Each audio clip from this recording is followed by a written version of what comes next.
Mayor Greg Fisher said he had declared the measure due to the potential for civil unrest. Breonna Taylor, 26, a hospital emergency room technician, was shot multiple times on the 13th of March. Her name has become a rallying cry for anti-police brutality protesters. Kentucky Attorney General Daniel Cameron is expected to announce any day whether his office will bring charges. How is the city preparing? Mayor Fisher's emergency declaration on Tuesday noted that protests have been held for over 100 consecutive days in Louisville. The city leader, a Democrat, is authorizing police to close traffic on certain streets where protests have been prevalent. The mayor said he did not know what the attorney general would say. He added, "Our goal is ensuring space and opportunity for potential protesters to gather and express their First Amendment rights after the announcement.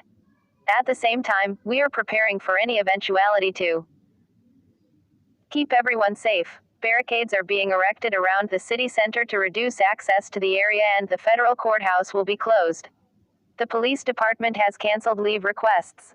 The mayor said he did not know what the attorney general would say. He added, "Our goal is ensuring space and opportunity for potential protesters to gather and express their First Amendment rights after the announcement. At the same time, we are preparing for any eventuality to keep everyone safe. Barricades are being erected around the city center to reduce access to the area, and the federal courthouse will be closed. The police department has canceled leave requests." What happened to Ms. Taylor?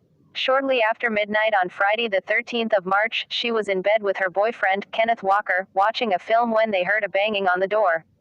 Plainclothes Louisville police officers were carrying out a narcotics raid, and they used a battering ram to enter the property. A judge had granted a warrant to search Ms. Taylor's home because investigators suspected a convicted drug dealer, her ex-boyfriend, Jamarcus Glover, was using the address to receive packages. She had no criminal record. Mr. Walker, a licensed gun owner, later told police he thought the late-night intruder was Glover, according to the New York Times. Mr. Walker fired one round with his pistol, hitting one of the officers in the thigh. The officers returned fire, discharging more than 20 rounds. Ms. Taylor, who had also got out of bed amid the commotion, died on the hallway floor.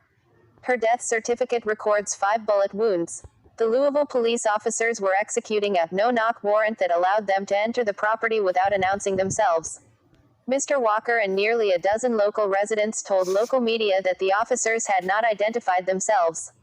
But one neighbor said he heard one or more officers shout, "Police." No drugs were found at the property, though Jefferson County Prosecutor Thomas Wine has said the search was canceled after the shooting.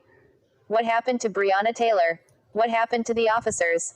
One of the 3 involved in Ms. Taylor's death, Brett Hankinson, was fired from the force in June after investigators found he had wantonly and blindly fired 10 rounds into the apartment, according to his termination letter.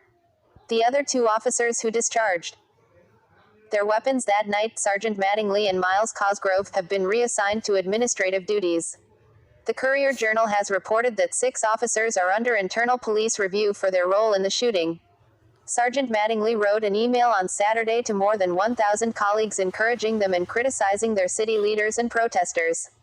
"Regardless of the outcome today or Wednesday, I know we did the legal, moral and ethical thing that night," he wrote in the message, which was published by media outlets on Tuesday.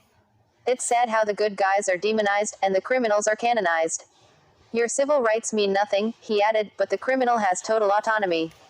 What has happened since Ms. Taylor's death?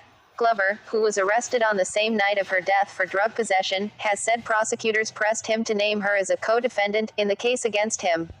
In May, Ms. Taylor's family filed a wrongful death lawsuit. It concluded in September with a $12 million, £9.3 million payout from the city. The use of no-knock warrants has since been banned by Louisville's City Council. In the wake of her death, demonstrators have chanted, "Say her name," to raise awareness of her death, in addition to police killings of other African Americans, like George Floyd. What's changed since George Floyd's death? Celebrities and athletes have joined calls for the policeman to be charged.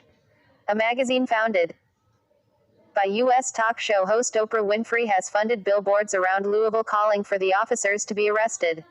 Ms. Taylor's case has been invoked in the presidential race ahead of the 3rd of November election. Democratic White House candidate Joe Biden has also called for the officers to be charged.